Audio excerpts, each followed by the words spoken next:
देखो, सबसे पहले मैं आप लोगों को बता दूं, इस चैप्टर में बिल्कुल एनसीईआरटी में सीक्वेंशियल नहीं दिया है। कहीं कुछ बात, कहीं कुछ बात, कहीं कुछ बात। तो इस चीज़ को ध्यान रखना, अभी एनसीईआरटी नहीं पढ़ना जब तक मैं कहूँगी, ठीक है ना। जब बताऊंगा कि हाँ यहाँ से यहाँ तक पढ़ लो तभी, क्योंकि एनसीईआरटी सीक्वेंस के हिसाब से पढ़ाना मतलब यह है कि कुछ भी आपको नहीं समझ में आएगा ना मैं समझा पाऊंगा, ठीक है ना। तो इधर उधर चीज़ों को इसमें लिख रखा है पूरे, सबसे पूरे मैं कह सकता हूँ कि पूरे बायो में जो सबसे ज़्यादा नॉन सिस्टमेटिक चैप्टर है वो यही दिया है एनसीईआरटी में। तो इवोल्यूशन होता क्या है, तो एनीवन भाई, हम ये नहीं कहेंगे term evolution given by this, तो term evolution was describe by him, फालतू का बात सब आता नहीं है। क्या इवोल्यूशन है बस इतना बता दो। तो इवोल्यूशन का एकदम जो सबसे सिंपलेस्ट डेफिनेशन है वो है चेंज विथ टाइम। किस चीज़ में चेंज? लिविंग में, नॉन लिविंग में, किस में? चेंज विथ टाइम, टाइम के साथ जो भी चेंज होता है वो इवोल्यूशन कहलाता है। टाइम के साथ कोई भी चेंज हो इवोल्यूशन कहलाता है। Evolution occur in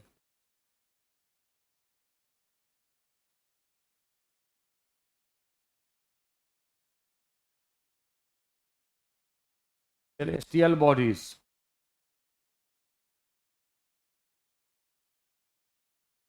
evolution occur in inorganic substance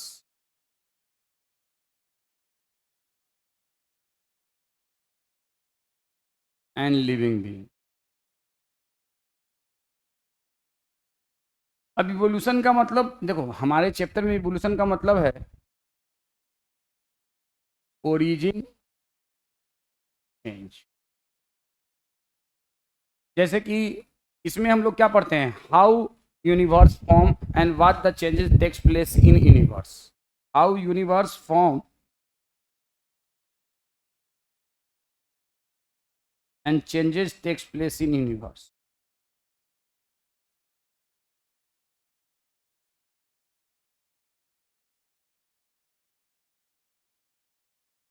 inorganic evolution में पढ़ते हैं how non living substances form on अर्थ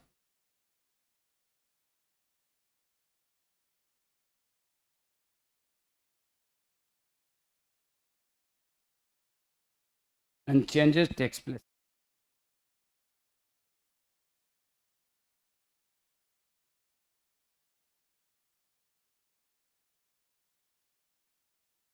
और लिविंग बीइंग में जो इवोल्यूशन था उसके लिए टर्म इस्तेमाल करते हैं ऑर्गेनिक इवोल्यूशन। चलो टर्म बात, लिविंग बीइंग में हम लोग करते हैं discuss how first life form and changes takes place इन।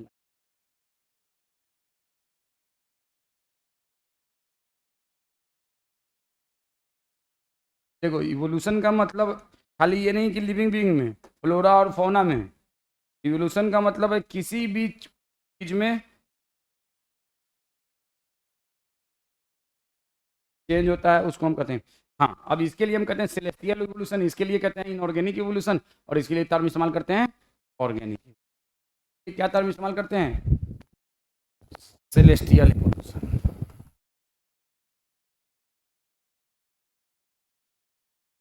के लिए क्या टर्म इस्तेमाल करते हैं? Inorganic evolution.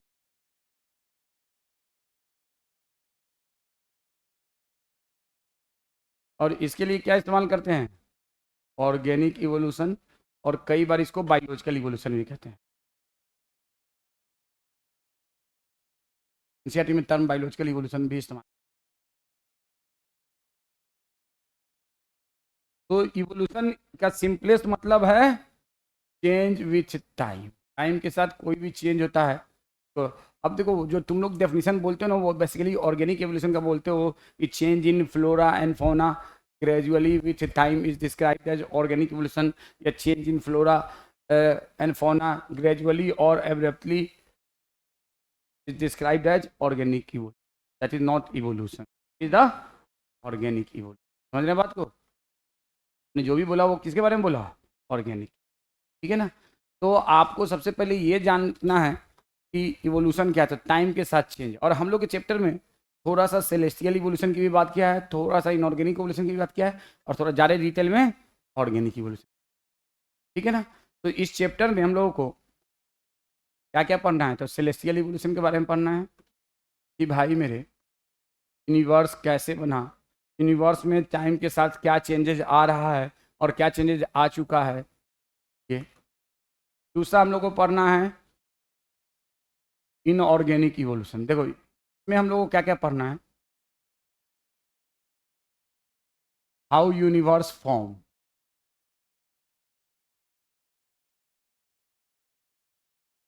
How solar system including earth form. देखो पहले हमें क्या पढ़ना है यही नहीं समझ में आता है इस चैप्टर में, अर्थ फॉर्म। फिर इनऑर्गेनिक इवोल्यूशन में चेंजेज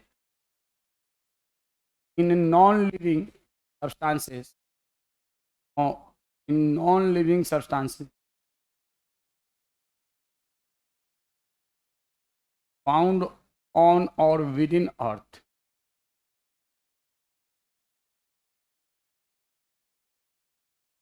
चेंजेज के बारे में पढ़ना है। और ऑर्गेनिक इवोल्यूशन में क्या पढ़ना है हम लोग को कि अर्थ पे how first life created, first life created. और दूसरा पढ़ना है changes takes place in life time. ये सारी चीज़ें हम लोगों को इसमें इस चैप्टर में, ठीक है। तो सेलेस्टियल इवोल्यूशन, अब देखो एक चीज़ बात जान लो, आप हम लोग जो एनसीईआरटी का बुक पढ़े थे उसमें लिखा हुआ था यूनिवर्स ओरिजिनेटेड 15 बिलियन, कितना बिलियन ईयर एगो, 15 बिलियन ईयर एगो। हम लोगों ने जो पढ़ा था 2007 से पहले, 2007 में जब बुक आई तो उसमें लिख दिया गया 20 बिलियन ईयर एगो। अब क्या लगता है ये 5 बिलियन ईयर का घोटाला हुआ, 1-2 साल का नहीं, 5 बिलियन। हमारे पास आज भी वो एनसीईआरटी की बुक है जो हमने पढ़ रखा है, 15 बिलियन ईयर एगो और 20 बिलियन ईयर एगो, 5 बिलियन का डिफरेंस। क्या लगता है 5 बिलियन मतलब समझ रहे हो, 5 साल नहीं, 500 साल नहीं, 5000 साल नहीं, 5 × 10⁻9 ईयर्स का डिफरेंस। मतलब क्या लगता है कि इवोल्यूशन सही है? नहीं, इवोल्यूशन के बारे में जो भी पढ़ाई जाती है ना, they all are construed and conjectured. 90% evolution में जो बात पढ़ाई जाती है वो construed and conjectured history. Construed और कंजेक्चर्ड का मतलब समझते हो, दादी अम्मा की मनगढ़ंत कहानी, ठीक है ना। तो आपके एनसीईआरटी में इसीलिए पहले ही टॉपिक में ये टर्म इस्तेमाल किया है, कंस्ट्रूड एंड कंजेक्चर्ड हिस्ट्री। तो इवोल्यूशन में जो भी हम पढ़ेंगे ना, मैक्सिमम चीज़ें क्या होंगी भाई, मनगढ़ंत होंगी, construed and conjectured, maximum not all. जिसके लिए कोई फर्म एविडेंस, एविडेंस तो है लेकिन फर्म एविडेंस नहीं है बहुत ज़्यादा। तो ये टर्म हमारे एनसीईआरटी की बुक में इस्तेमाल हुआ है कई जगह, कंस्ट्रूड स्टोरी, कंजेक्चर्ड स्टोरी, कंजेक्चर्ड फैक्ट, ठीक है ना। तो ये इसका मतलब होता है मनगढ़ंत कहानियाँ, ठीक है ना, और कुछ नहीं, ठीक है। अब देखो भाई मेरे, हम लोग बायो पढ़ रहे हैं तो हमें सिर्फ ऑर्गेनिक इवोल्यूशन को पढ़ाना चाहिए, ये दोनों के बारे में क्यों पढ़ाया जाता है? हाँ अली, नहीं, हर चीज़ स्टार्टिंग से लेके पढ़ाया जाए, ये रीजन नहीं है, बुक में रीजन दिया है आपके बुक में भाई। इनके बारे में क्यों दिया, हमें तो बायोलॉजिकल साइंस पढ़ रहे हैं, हमें तो लिविंग बीइंग का इवोल्यूशन, सीधे ऑर्गेनिक इवोल्यूशन पढ़ना चाहिए। एनीवन, हाँ एनीवन, आपके बुक में इसका आंसर भी दिया है। हाँ हाँ,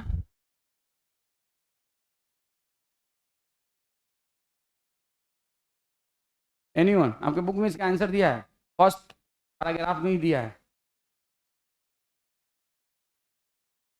फर्स्ट पैराग्राफ में ही दिया है एनसीईआरटी की, फर्स्ट पैराग्राफ में ही इसका आंसर दिया है। बताओ भाई, अब बताओ, पढ़ के बताओ, चलो बुक पढ़ के बताओ फर्स्ट पैराग्राफ, मैं देखता हूँ फर्स्ट पैराग्राफ के अंदर ही इसका आंसर दिया है।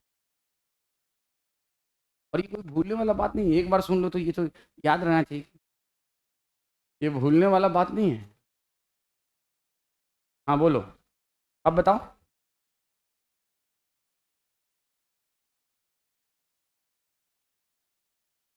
भूलने वाला बात नहीं है। Hmm. Yes, you have given the right answer. ठीक है ना, बिल्कुल सही आंसर इन्होंने दिया। देखो, जब तक आप इसके इवोल्यूशन और इसके इवोल्यूशन को नहीं समझोगे, तब तक लाइफ का कैसे बना और लाइफ पे, अर्थ पे कैसे आया और लाइफ में और क्या चेंजेस आया, ये समझ में नहीं आएगा। इसीलिए इनका पढ़ाया जाता है, इसीलिए इनके बारे में पढ़ाया जाता है। जब तक आप ये दोनों नहीं समझोगे, how first life form and what the changes in life takes place, आपको अच्छे से समझ। ये बात आपके बुक में भी लिखा हुआ है, ये बात आपके बुक में भी लिखा हुआ है, और ये भी फर्स्ट पैराग्राफ में ही लिखा हुआ है।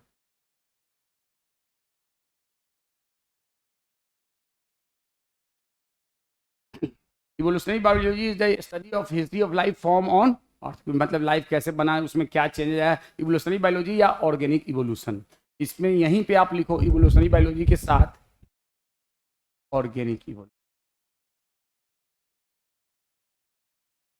is the study of history of life form on earth. What exactly evolution? To understand change in flora and fauna that have occurred over millions of years on earth, we must have understanding the context of origin, that is evolution of earth, of start and indeed of universe. समझ में आ गया? इसलिए उनका इस बात को आपको अगर जान लीजिए तो आपका पेट खराब होगा कि तबीयत खराब होगा, बताइए? कुछ भी नहीं खराब होगा। और ये पूछा जा सकता है सीधे कि why we study about the origin of earth, origin of universe, to understand the origin of life, changes in life, mainly origin of life. समझ गया बात को? तो एक क्वेश्चन तो यहीं से बन सकता है जिसको आप लोग बेख्याली में करके गलत कर सकते हैं शायद। तो कहा जाए कि why we study about celestial and inorganic evolution. तो इसका आंसर अगर एग्जैक्टली एनसीईआरटी को रखना है तो आपको लिखना है to understand the origin of life, to understand the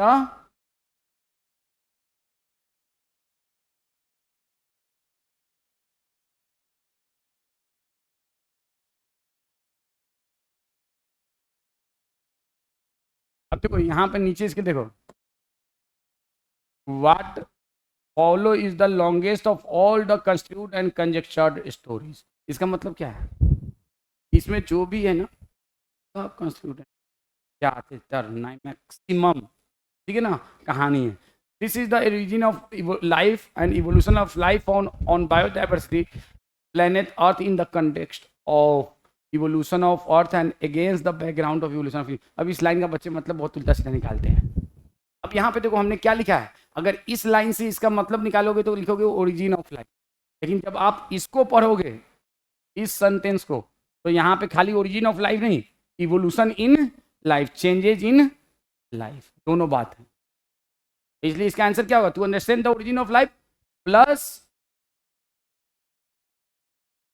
two understand evolution in life.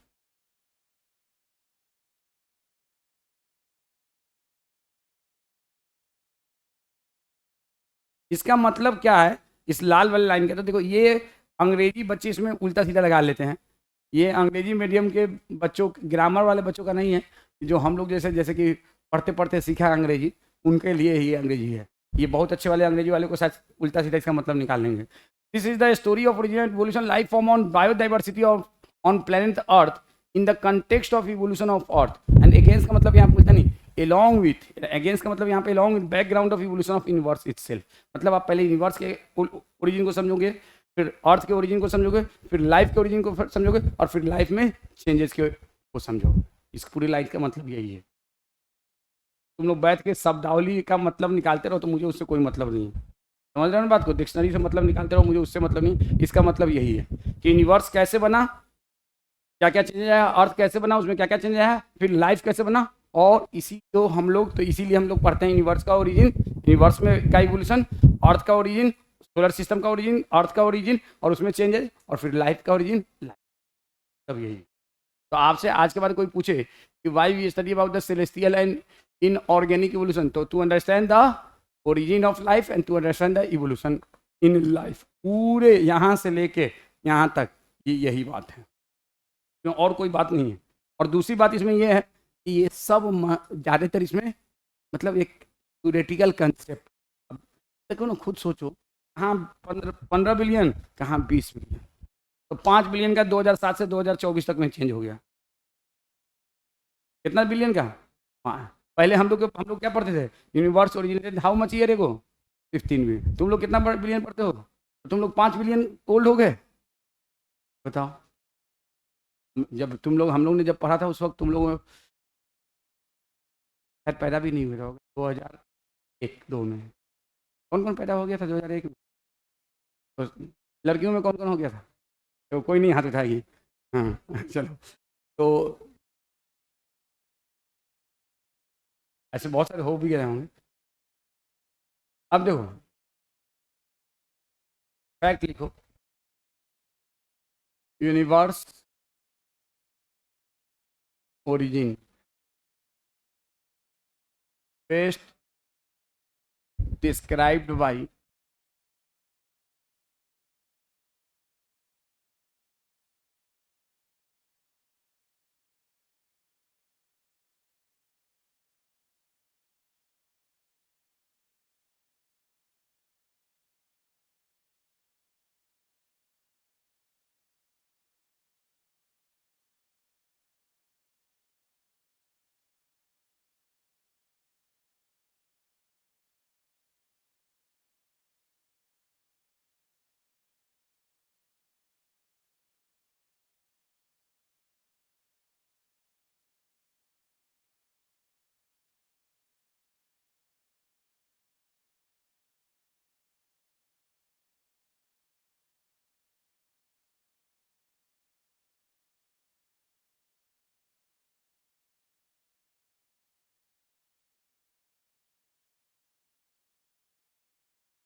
ये वाला लाइट ऑफ कर दो जी।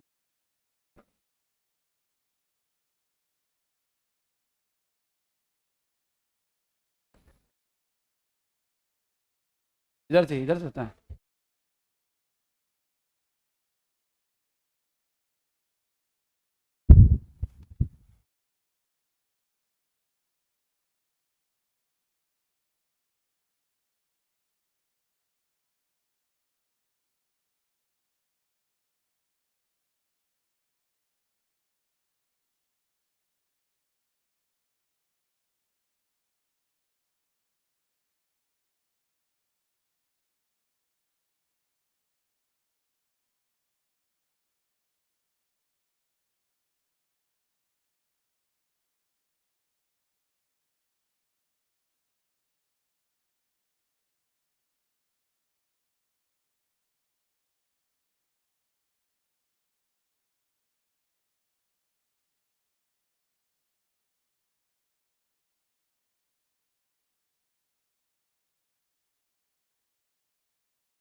देखो ये सारे पॉइंट आपको एकदम टिप से होने चाहिए।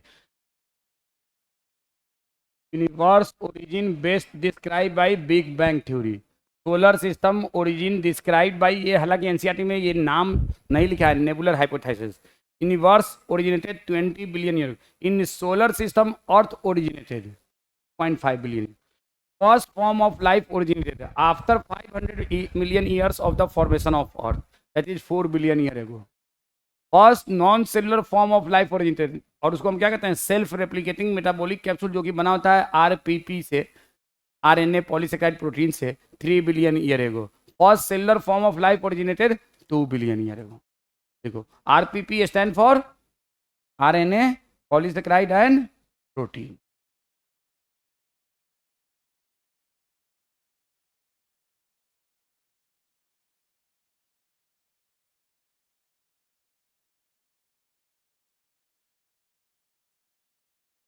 उधर का लिख लिया। अब थ्योरी और हाइपोथेसिस में डिफरेंस बताओ। हाँ, थ्योरी पहले से होता है।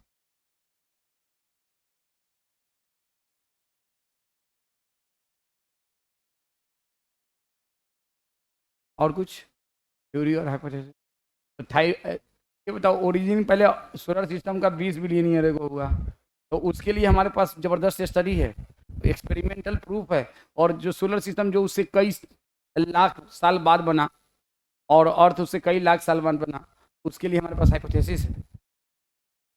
हाँ बोलो, थ्योरी और हाइपोथेसिस में क्या डिफरेंस होता है? ये 9th 10th का क्वेश्चन है, और इतना तो आना चाहिए, नहीं आता तो शर्म से डूबो मत, कूदो। हाँ, तो बोर्ड पे आना पा दिए, कहावत है कि शर्म से चुल्लू भर पानी में डूब जाओ। क्या होता है थ्योरी और हाइपोथेसिस में डिफरेंस? इन्होंने जैसे कि कहा, थ्योरी का एक्सपेरिमेंटल प्रूफ होता है, हाइपोथेसिस का एक्सपेरिमेंटल प्रूफ नहीं होता है। ऐसा? हाँ।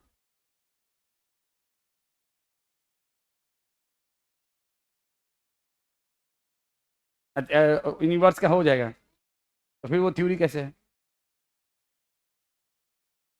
तो देखो आप सुनो, आप लोग को जो पढ़ाया था, सुनो मैं बता रहा हूँ, इन्होंने जो कहा ये बात अपने, इन्होंने जो पढ़ रखा है उस हिसाब से ठीक है। देखो थ्योरी का मतलब, देखो दो थ्योरी हम लोग दो चीज़ों को कहते हैं, एक तो जिसका एक्सपेरिमेंटल प्रूफ हो, और दूसरा थ्योरी वो जिसको मेजोरिटी ऑफ साइंटिस्ट, मान लिया मैंने कोई एजम्पशन दिया कि फलाना ऐसा ऐसा ऐसा होता है, और उसके बाद मेरे बाद सैकड़ों साइंटिस्ट ने उसी एजम्पशन को मान लिया, मेजोरिटी ऑफ साइंटिस्ट ने उस एजम्पशन को मान लिया, तो भले उसका कोई एक्सपेरिमेंटल प्रूफ नहीं है, फिर भी उसको थ्योरी कह देते। जब कोई एजम्पशन जब कोई एजम्पशन किसी एक ने पहली बार दिया, और उसके बाद मेजोरिटी ऑफ साइंटिस्ट उस एजम्पशन को मान ले, तो उसको हम क्या मान लेते हैं? थ्योरी। शुरुआत में वो हाइपोथेसिस था, जैसे अबे लेमेटर ने बिग बैंग हाइपोथेसिस दिया था 1931 में, और उसके बाद ज़्यादातर इवोल्यूशनरी साइंटिस्ट ने, एस्ट्रोनॉमर ने बिग बैंग हाइपोथेसिस को मान लिया। तो बाद में इसको कहा गया कि सब मान रहे हैं, 99% मान रहे हैं, तो इसको थ्योरी कंसीडर कर लिया गया। इसका कोई एक्सपेरिमेंटल प्रूफ नहीं है, लेकिन फिर भी इसको थ्योरी क्यों माना गया? क्योंकि ज़्यादातर साइंटिस्ट ने इसको, इस एजम्पशन को मान लिया। नेबुलर हाइपोथेसिस को कांट ने दिया था, साइंटिस्ट थे, लेकिन इसको आज भी बहुत सारे लोग नहीं मानते हैं, बहुत कम लोग मानते हैं, तो अभी भी यह हाइपोथेसिस, जब ज़्यादातर लोग मानने लगे तो ये भी थ्योरी हो जाए। तो theory does not means always experimental proof. अगर मेजोरिटी या उस फील्ड के लोग जो है उस बात को मानने लगते हैं, तो उसको क्या कहते हैं? थ्योरी। तो नेबुलर हाइपोथेसिस है, अभी तक सोलर सिस्टम के ओरिजिन को सही से डिस्क्राइब नहीं किया है, अभी तक कोई कॉमन कंक्लूजन पे नहीं निकला गया है। जैसे आप लोग डार्विनिज्म के बारे में पढ़ोगे ना, डार्विन थ्योरी ऑफ इवोल्यूशन पढ़ते हैं, मतलब सिर्फ वो डार्विन की बात है, सबकी बात नहीं है। डार्विन की थ्योरी को, बहुत सारी थ्योरी को डिस्कार्ड कर दिया गया है। लैमार्क थ्योरी, वो सिर्फ लैमार्क की अपना एजम्पशन था, दूसरे लोगों ने उसको नहीं माना। समझ रहे बात को? तो आप जरूरी नहीं, नेबुलर हाइपोथेसिस है, थ्योरी नहीं है, और इसके बारे में हमारे बुक में लिखा हुआ है, लेकिन ये नाम नहीं है, ये नाम नहीं है, तो ये हाइपोथेसिस है। अब सोलर, सबसे पहले हम लोग को डिस्कस करना है कि सोलर सिस्टम कैसे बना। उसके अलावा इस चैप्टर में और क्या पढ़ना है? देखो, तो ये लिख लिया ना, इधर वाला तो लिख लिया होगा, अब ये नहीं। देखो इस चैप्टर में ऑर्गेनिक इवोल्यूशन में क्या क्या पढ़ना है?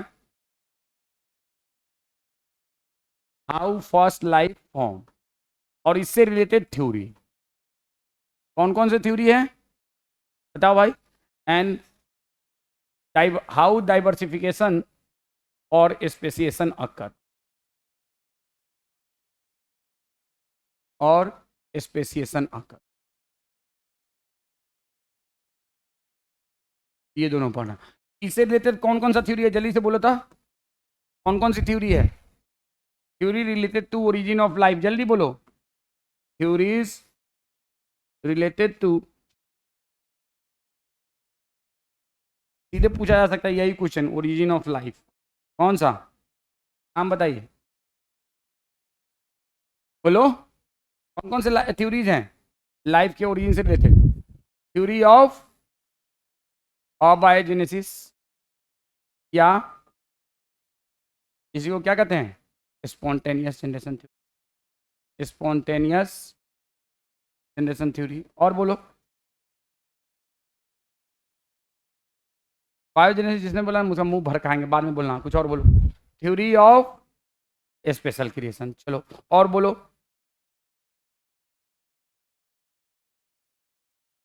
Theory of पानस्पर्मिया,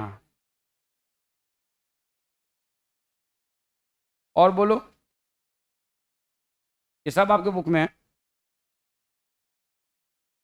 theory of abiogenesis, theory of special creation, theory of panspermia, और बोलो।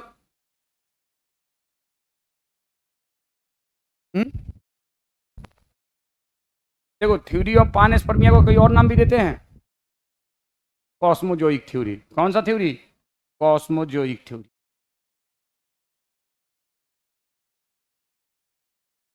उसके अलावा मॉडर्न थ्योरी, या किसी का नाम है दूसरा ओपारिन हाल्डेन थ्योरी, ओपारिन हाल्डेन। इसके अलावा और भी थ्योरी हैं लेकिन एनसीईआरटी में नहीं है, तो उसको जानने की जरूरत। देखो थ्योरी ऑफ बायोजेनेसिस अभी किसी ने बोला है, मैं इसको अलग से लिखूंगा क्योंकि ये बेसिकली ओरिजिन ऑफ लाइफ को डिस्क्राइब ही नहीं करता, लेकिन ये इसी टॉपिक में आपके बुक है में है, थ्योरी ऑफ बायोजेनेसिस। चलो आप लोगों में से मैं सिर्फ एक थ्योरी के बारे में पूछता हूँ, theory of biogenesis given by which scientist? बाकी के बारे में मैं नहीं पूछ रहा हूँ कौन दिया है, क्योंकि ये आपके बुक में दिया है, Lewis pasture, Lewis pasture, Lewis pasture ने दिया था,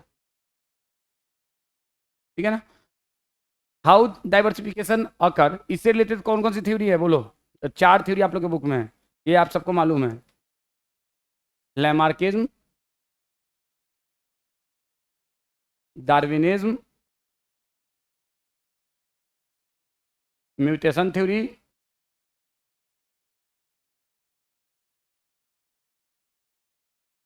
modern theory.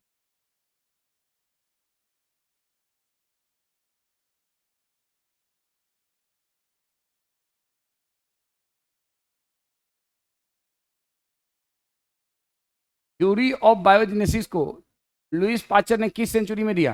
18th century, 19th century, ये भी आता है। Theory of biogenesis given by Louis Pasteur in which century? Louis Pasteur का जन्म कब हुआ था?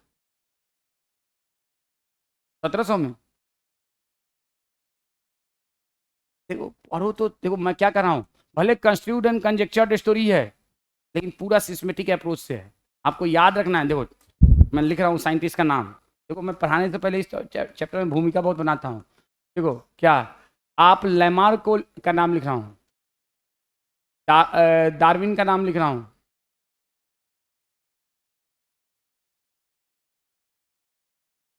लुईस पास्चर का नाम लिख रहा हूँ,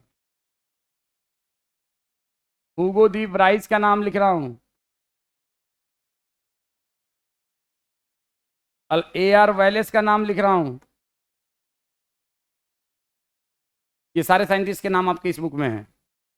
लैमार्क ने अपना काम 18th सेंचुरी में किया था।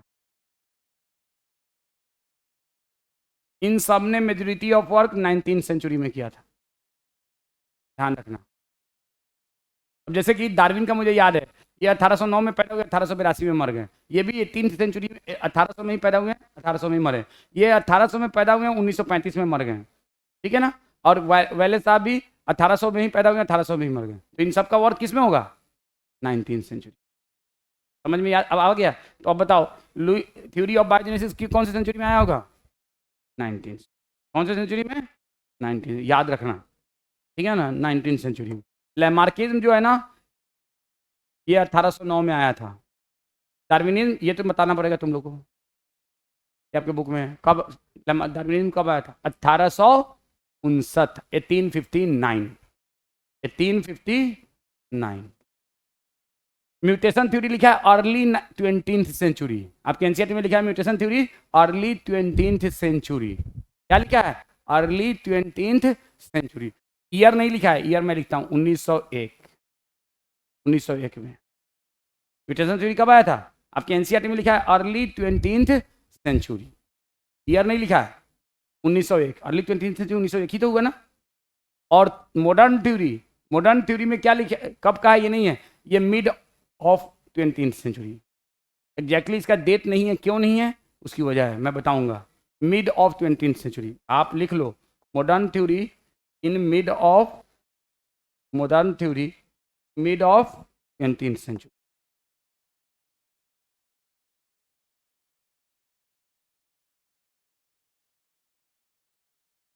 Mid of 20th century. Modern theory किस में? तो 20th सेंचुरी के मिड में। ये आपको एकदम याद होना चाहिए। अब mutation theory early 20th century पूछा जा सकता है। Mutation theory early 20th century आपके एनसीईआरटी में लिखा हुआ है। डार्विनिज्म 1859। लैमार्किज्म नहीं पूछा जाएगा, लेकिन मैंने बता दिया है, इसलिए बता दिया है कि जिस साल लैमार्किज्म आया उसी साल डार्विन पैदा हुआ, 1809 में। 1882 में मरे। लैमार्किज्म जिस साल, मतलब लैमार्किज्म को गलत करने के लिए पैदा हो गए, ठीक है ना। लैमार्किज्म को पूरी तरह से रेफ्यूट किया था डार्विन साहब ने, ठीक है ना। तो उसी साल डार्विन की पैदाइश हुई थी, तो मुझे इसीलिए याद भी है, तो आपको ये याद रहना चाहिए। तो ये दो थ्योरी कह सकते हो कि 20th सेंचुरी में, और ये दो थ्योरी 19th सेंचुरी। 50-50। ये किसमें हुआ? 19th में। और ये किसमें हुआ? 20th। आपको ये याद रखना होगा। दूसरी चीज देखो, जब तक आप सिस्टमेटिक अप्रोच नहीं बनाओगे, अब आपसे मैं पूछूं लैमार्क साहब कहाँ के थे, ये भी पूछा जा सकता है। बोलो। फ्रांस। ये कहाँ के थे? इंग्लैंड। ये पूछा जा सकता है, पूछा भी गया हुआ है, ब्रिटेन। Louis Pasteur France.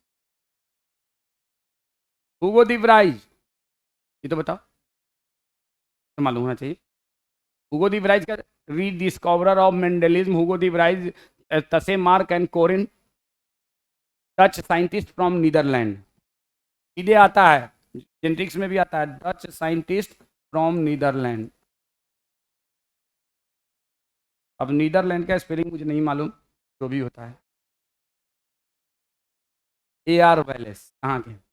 ये इंडोनेशिया मत बोल देना, मलय आर्किपिलागो मत। स्टडी किया मलय, ये भी ब्रिटेन से थे, इंग्लैंड से थे, लेकिन स्टडी इन्होंने कहाँ किया?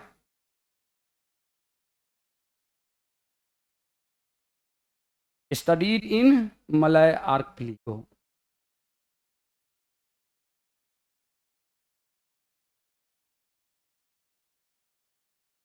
जो कि अभी इंडोनेशिया में है, इन मलय आर्किपिलागो। तो ये बात आपको देखो, जब तक आप एक बेसिक्स को ध्यान में नहीं रखोगे ना, ये सारी चीजें, खास करके ड्रॉपर में ये सब चीजें आपको ध्यान में होनी चाहिए। इसका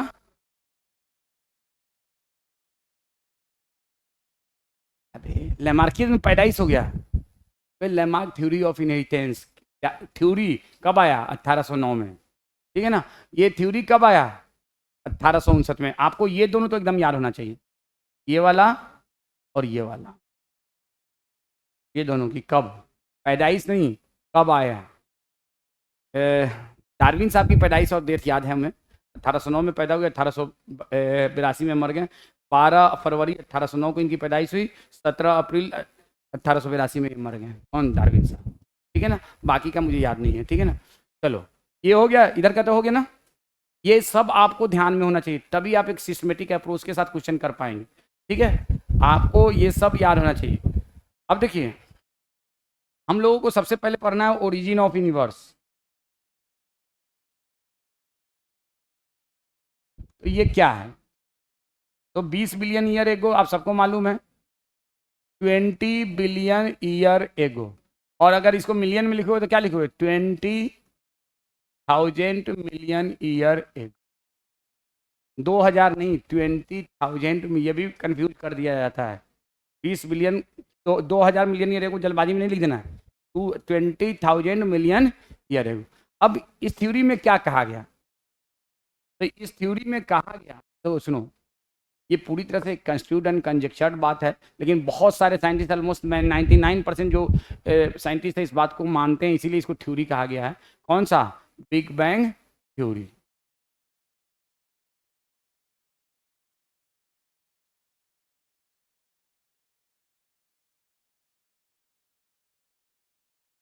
according to this theory,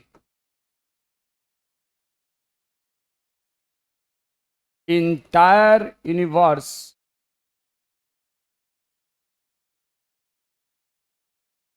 was condensed in very small mass of unimaginable density. Unimaginable density.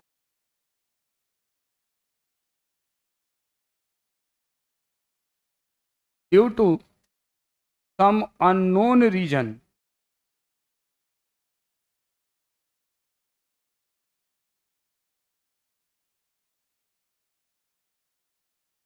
a blast of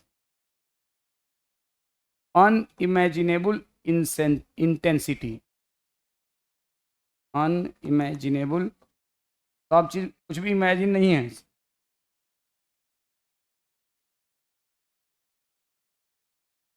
occur that led to creation of universe.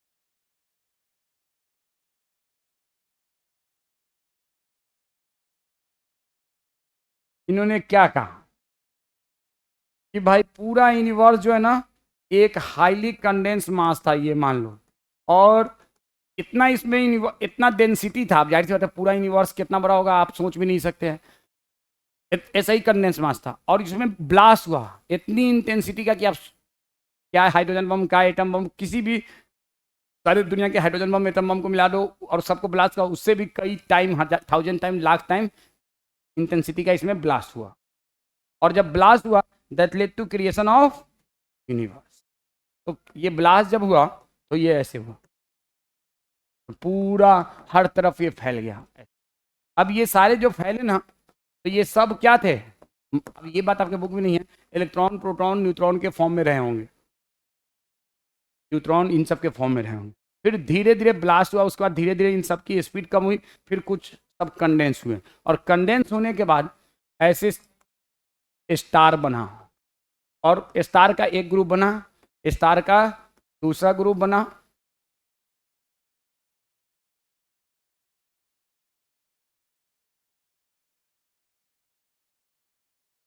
Star के बहुत सारे ग्रुप बने, और इन ग्रुप्स ऑफ स्टार्स को क्या कहा गया?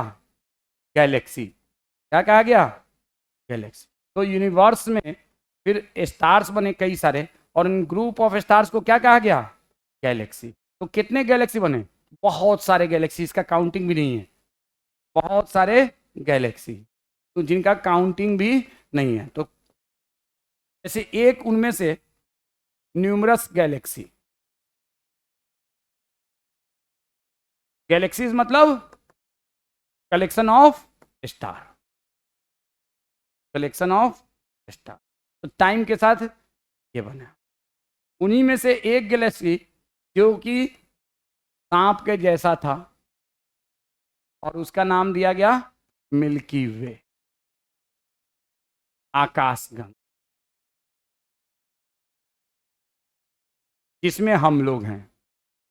तो हम लोग पूरे यूनिवर्स में बहुत सारे गैलेक्सी हैं, उनमें से एक सांप के जैसा गैलेक्सी है जिसमें हम लोग हैं, और उसका नाम क्या है?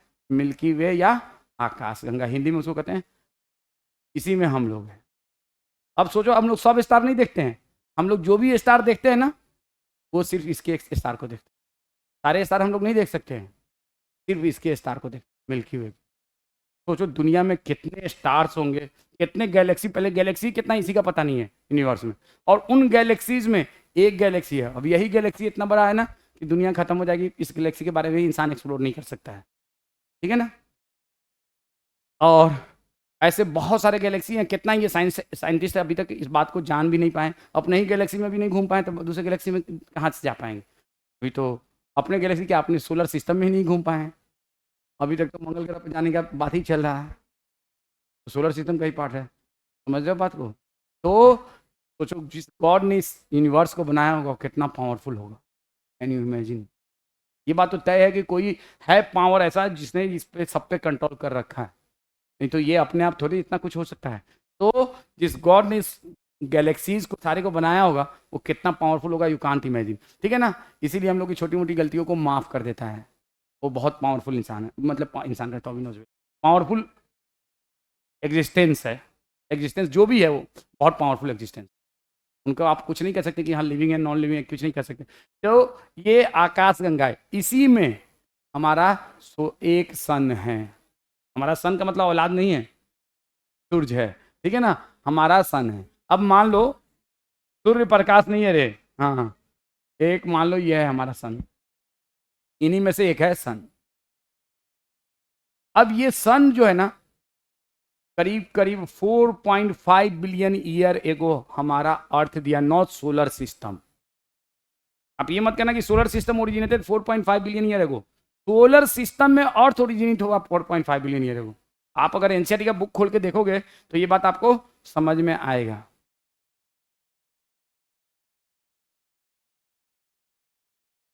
अर्थ was form about 4.5 billion, earth solar system कितना दिन पहले ये एग्जैक्टली पता नहीं है, सोलर सिस्टम में अर्थ कितना दिन पहले बना 4.5 बिलियन, ये ध्यान रखना।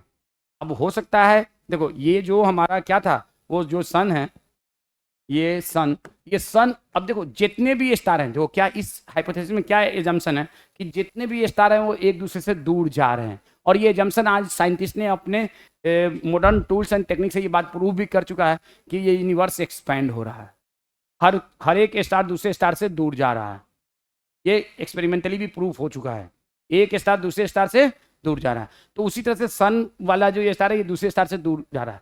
अब उसके अलावा जितने भी सेलेस्टियल बॉडी है वो अपने एक्सिस पे रोटेट करते हैं, सन भी अपने एक्सिस पे रोटेट करता है, आपको मालूम होना चाहिए, sun also rotate on its own axis, और बहुत रैपिडली करता है। तो पहले शायद ये और रैपिडली करता था, ये जो आपका सन है ये बहुत रैपिडली पहले करता था, और जब बहुत रैपिडली करता था तो आपको मालूम है फिजिक्स में पढ़ा होगा, आउटर सरफेस में कौन सा फोर्स लगता है, सेंट्रीफ्यूगल फोर्स।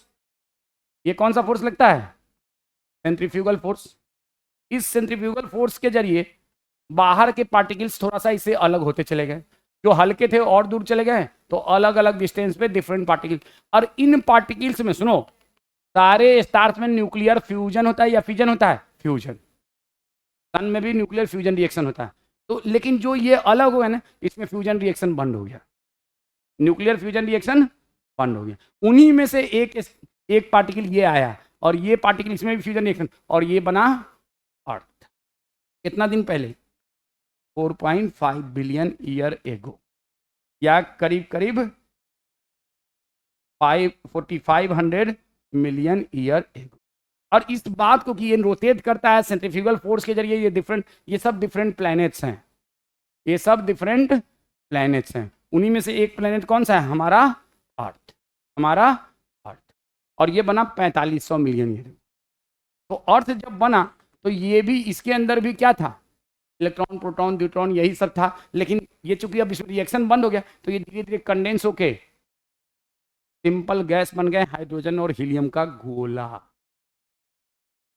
हाइड्रोजन नहीं, तो इसको कहते हैं early earth. The early earth was form from hydrogen and helium, ये पूछा जाता है, जो इनिशियली अर्थ बना उसको हम कौन सा अर्थ कहते हैं, अर्ली अर्थ। और ये आप लिखेंगे early earth was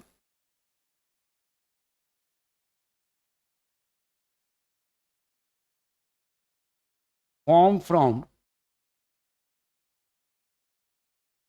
hydrogen and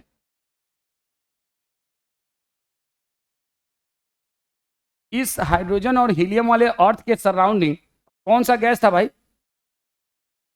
कौन सा गैस था इसके surrounding? Which gas surrounding it? बोलो, इसके सराउंडिंग कौन सा गैस था? कोई गैस नहीं था। There was no atmosphere surrounding the early earth. There are no atmosphere surrounding the early earth. तो लिखेंगे, ये सीधे डायरेक्ट क्वेश्चन आता है। देयर वाज नो एटमॉस्फेयर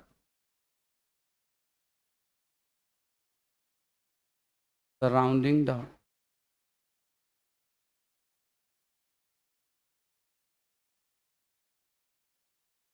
तो ये दोनों बात इंपॉर्टेंट है, ये भी याद होना चाहिए और ये भी। तो अर्ली अर्थ के सराउंडिंग कोई एटमॉस्फेयर नहीं था। अब ये बताओ, तो ये आपका अर्थ जो है कितना दिन पहले बना? 4500 मिलियन ईयर को। अब मान लो ये आपका है सूर्य प्रताप। देखो ये क्या है?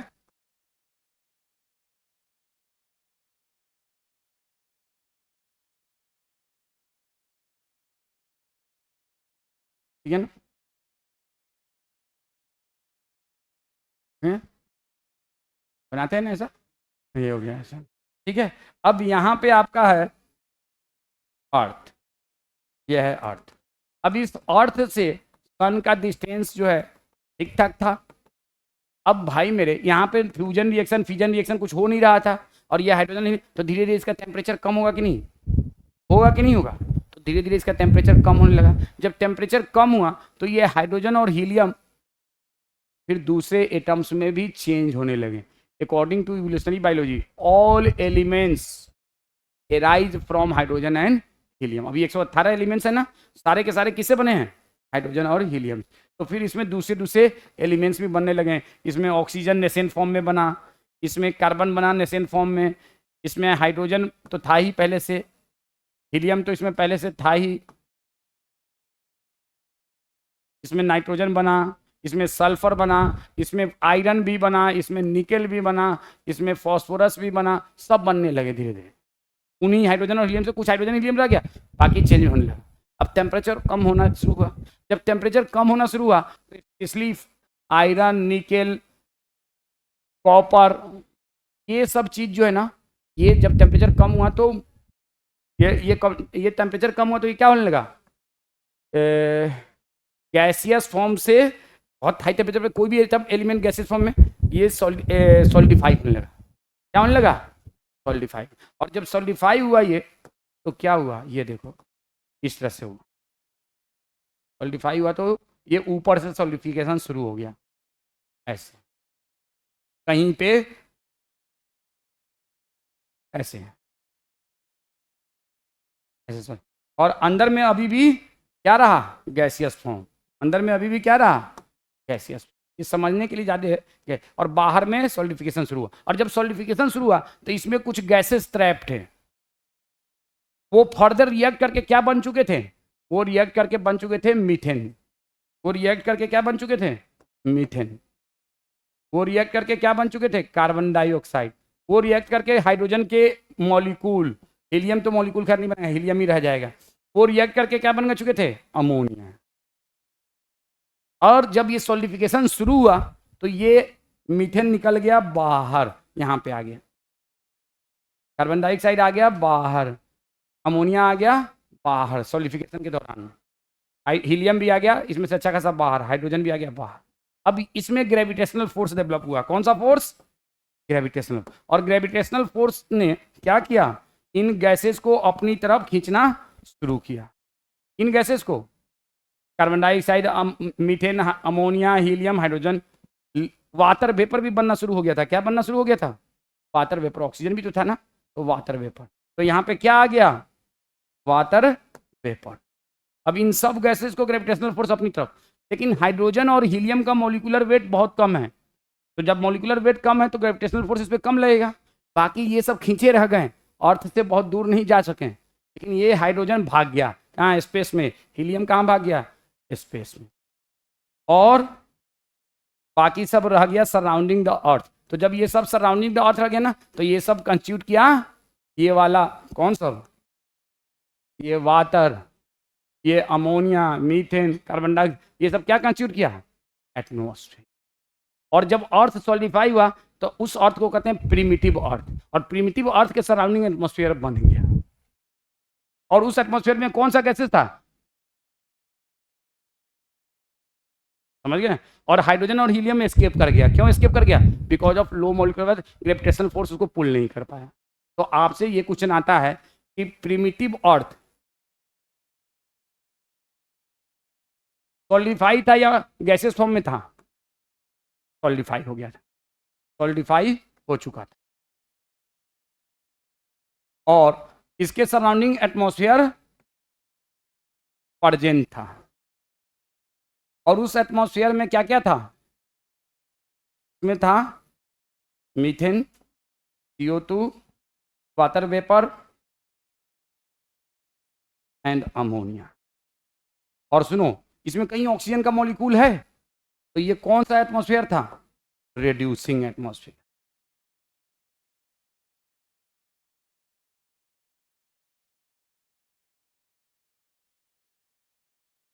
आपसे आता है क्वेश्चन कि प्रिमिटिव और अर्ली अर्थ के सराउंडिंग क्या, कौन सा atmosphere? No atmosphere.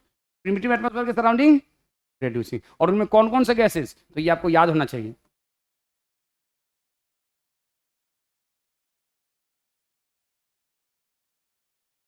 Methane, carbon dioxide, ammonia and water. अब देखो, ये आपका है सूर्य प्रताप।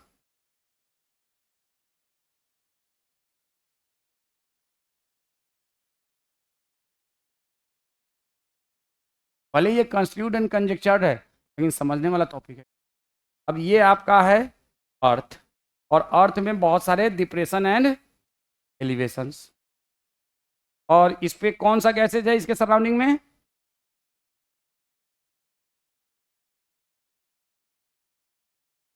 तो methane, ammonia, carbon dioxide, H2O vapour. अब अर्थ से सनलाइट आता है, और इसमें 3 तरह के रेज होते हैं। कौन कौन से? UV rays, visible rays and infrared. आपको सबको मालूम है ये यूवी रेज, विजिबल रेज। इसमें सबसे ज़्यादा एनर्जी किस में होगा? यूवी रेज में। क्यों? क्योंकि उसकी फ्रीक्वेंसी सबसे ज़्यादा है, E=H/nu। तो सबसे मैक्सिमम फ्रीक्वेंसी किसकी है? यूवी रेज की। इसीलिए मैक्सिमम एनर्जी किस में होती है? यूवी रेज में। अब जब बहुत, तो इसलिए ये अच्छा खासा टेम्परेचर को अर्थ पे क्रिएट किया हुआ था अभी भी। और इसके सराउंडिंग क्या था? अब यूवी रेज में एनर्जी बहुत था, तो यूवी रेज आके इस पे गिरा, वाटर पे, और इसको तोड़ दिया nascent hydrogen and nascent oxygen. इसमें तोड़ दिया नेसेंट हाइड्रोजन एंड, सारे वाटर पेपर को नहीं, बहुत, हम कह सकते हैं कि इतना कि वाटर पेपर इतना चारों तरफ बहुत सारा था, उसमें से अच्छे खासे वाटर पेपर को ये तोड़ता रहा हाइड्रोजन और ऑक्सीजन में। किसमें? नेसेंट में। अब नेसेंट का मतलब हमसे मत पूछना, आई डोंट नो, मुझे याद है बस, भूल चुका हूँ। हाँ मालूम, केमिस्ट्री में पढ़ा हुआ था, इस जमाने में भूल चुका हूँ। ये नेसेंट ऑक्सीजन को चुलबाजी बहुत होती है, नेसेंट हाइड्रोजन को भी होती है। ये नेसेंट ऑक्सीजन क्या किया? रिएक्ट कर करके क्या बना लिया? ओजोन। क्या बना लिया? तो प्रिमिटिव एटमॉस्फेयर जब बना ना, तो फिर ओजोन बना। और ओजोन ने क्या किया? ये चारों तरफ एक लेयर बना दिया ओजोन का। तो वाटर वेपर टूटने इसकी वजह से क्या बना? ओजोन का लेयर। क्या बना? ओजोन का लेयर। तो break down of water vapour by, ये सीधे याद रखना, break down of H2O vapour by UV rays led to formation of ozone layer.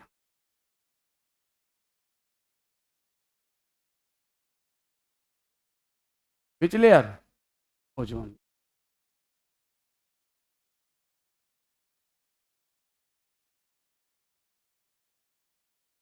अब ये ओजोन लेयर क्या किया है? तो देखो, ये दुनिया का बहुत पुराना रीत है कि जो जिसको बनाता है सबसे पहले वही उसका रास्ता रोकता है, और यहाँ भी यही।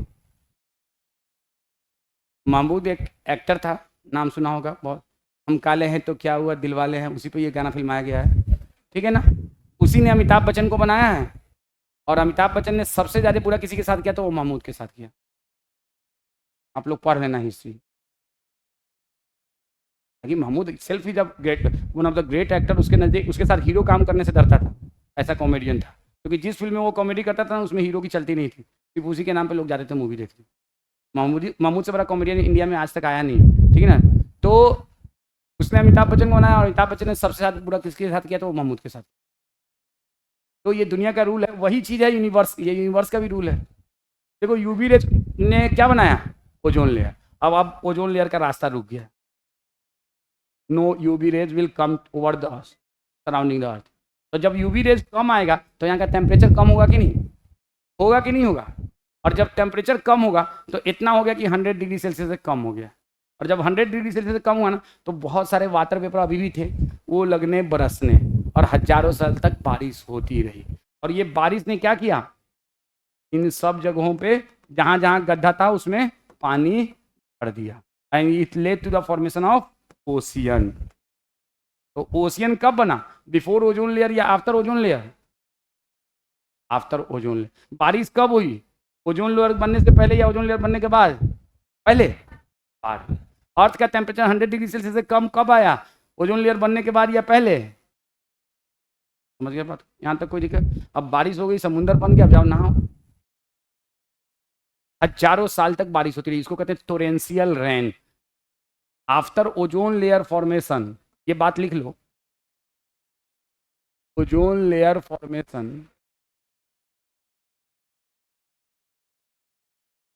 There is torrential rain.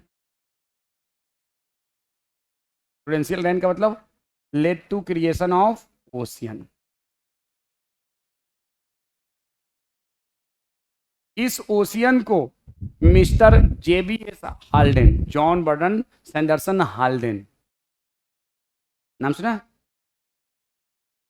उन्हीं का पूरा नाम है John Burdon Sanderson Haldane. JBS Haldane साहब ने इस ओशियन का नाम दिया था प्रीबायोटिक सूप। क्यों, क्योंकि इसी में लाइफ क्रिएट हुआ, इसीलिए इसका नाम क्या दिया था, समझ रहे हो क्यों पढ़ाया जाता है, origin of earth, origin of universe, इसी वजह से इसी में लाइफ क्रिएट हुआ। बाद में इसको नाम, ये ओशियन को JBS हाल्डेन ने क्या कहा था, प्रीबायोटिक सूप। चलिए वो इंपॉर्टेंट नहीं है, आपको ये याद रखना है। अब देखो, अभी भी अर्थ के सराउंडिंग में, अभी भी अर्थ कौन सा है, प्रिमिटिव अर्थ है, और सराउंडिंग में क्या है, मीथेन है, अमोनिया है, कार्बन डाइऑक्साइड है, वाटर पेपर है। लेकिन अच्छा खासा बारिश से हो चुका है और समुद्र बन चुका है, कोई दिक्कत। अब यूवी रेज आ रहा है, अब यूवी रेज आ रहा है, नहीं आ रहा है। यूवी रेज को किसने रोक रखा है, ओजोन लेयर, किसने रोक रखा है। अब आगे की कहानी क्या होगी, अर्थ बन गया, प्रिमिटिव अर्थ है अभी, कौन सा अर्थ है, और इसी प्रिमिटिव अर्थ में लाइफ क्रिएट होगा, इसी प्रिमिटिव अर्थ में क्या क्रिएट होगा, लाइफ। अब देखो,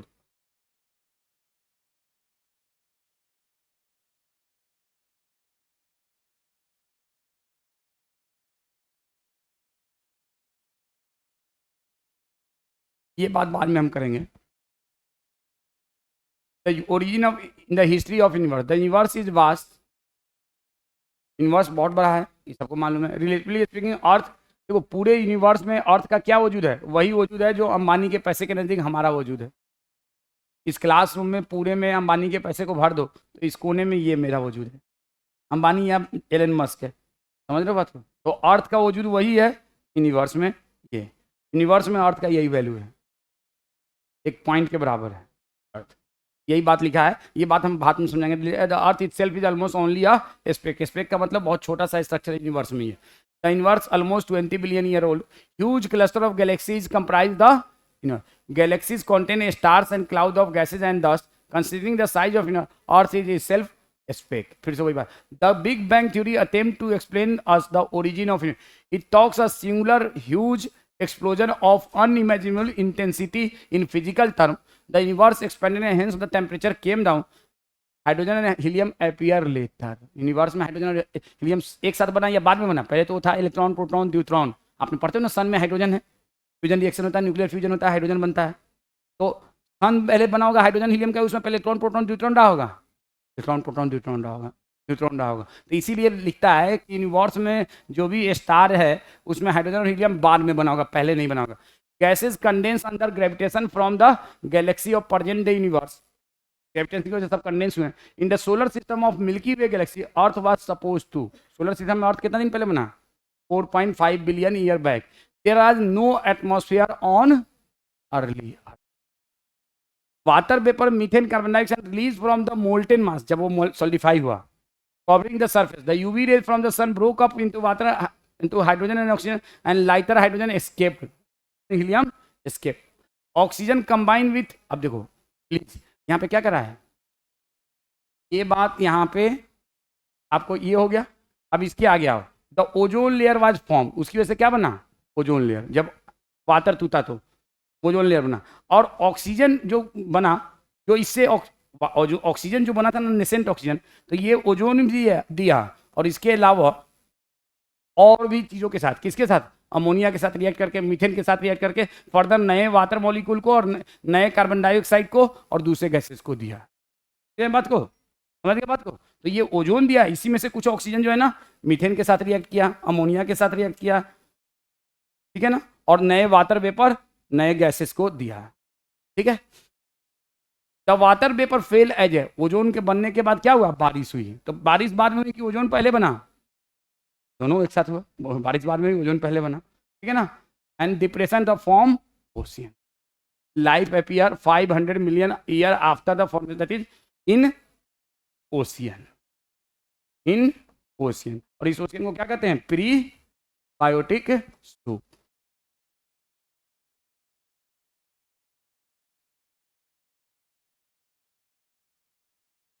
अब बताओ, जब ओशियन में लाइफ बन रहा था, उस वक्त सराउंडिंग में जो एटमॉस्फेयर था वो रिड्यूसिंग था कि ऑक्सीडाइजिंग था?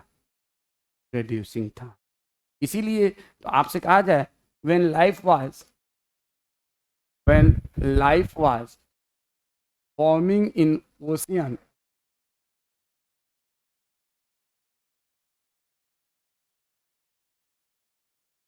एटमॉस्फेयर वाज रिड्यूसिंग और ऑक्सीडाइजिंग।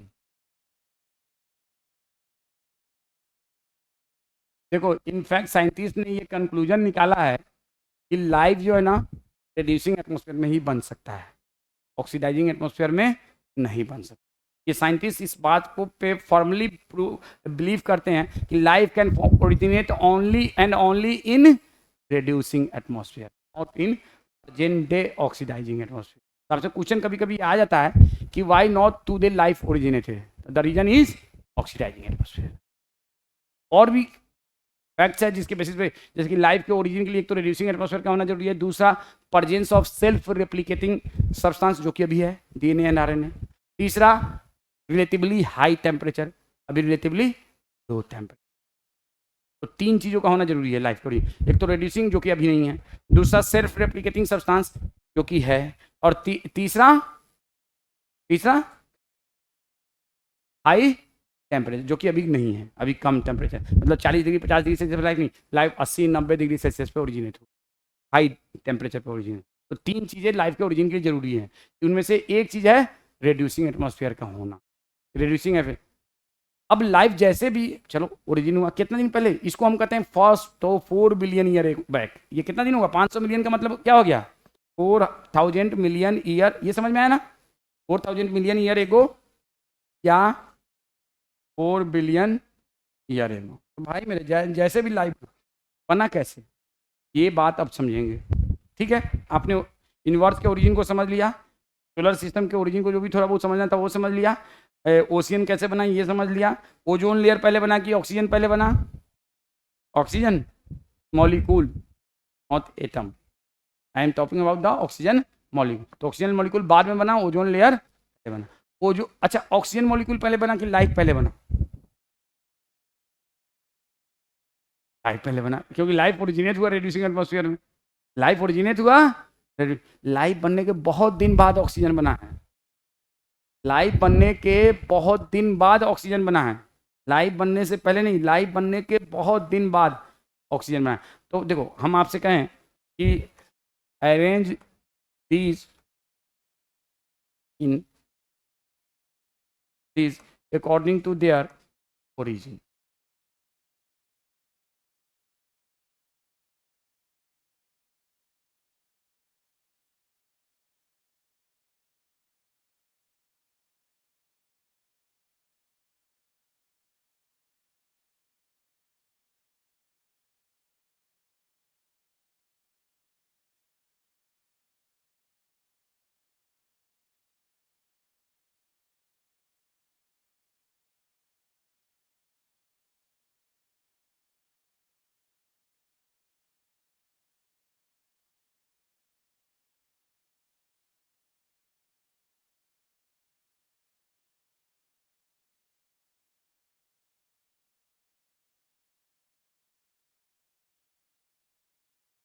करो, अरेंज करो,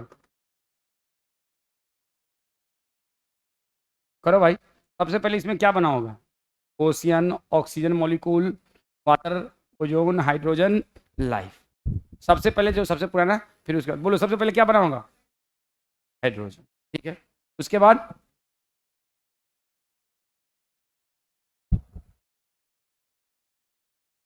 H2O। ठीक है, उसके बाद ओजोन, उसके बाद, उसके बाद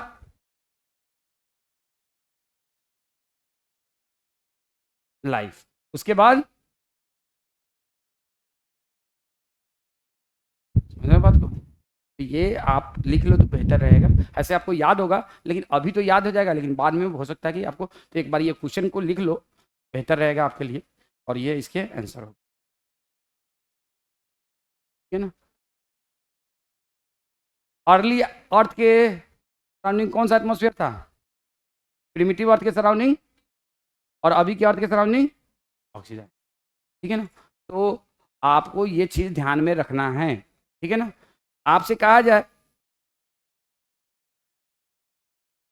मुर्गी पहले आई कि अंडा पहले आया? कैसे? इवोल्यूशनरी प्रूफ करो, इवोल्यूशनरी प्रूफ करो, चलो इवोल्यूशनरी प्रूफ करो, कैसे? मुर्गी आई कि अंडा आया? बताया था ना लास्ट क्लास में? नहीं बताया था? बताया था ना? बताओ भाई, इवोल्यूशनरी प्रूफ करो कि पहले मुर्गी आया कि अंडा आया। चलो अब बात हो गई बहुत पढ़ाई की, अब मुर्गी और अंडा की बात करते हैं। देखो आज मैंने सुबह सुबह 800 रुपये का अंडा बेचा है। मैं बेचता हूँ ना, मालूम है ना तुम लोग? हाँ हाँ। तुम लोग को भी चाहिए तो बेच सकता हूँ। अभी हमारा ऐसे बहुत ओवर मतलब उसका डिमांड है नहीं मेरे पास, ठीक है ना? जितना डिमांड है मैं उतना फुलफिल नहीं कर पा रहा हूँ लोगों की। ठीक है, हाँ बोलो, पहले मुर्गी आई कि अंडा आया? कैसे इवोल्यूशनरी बताओ।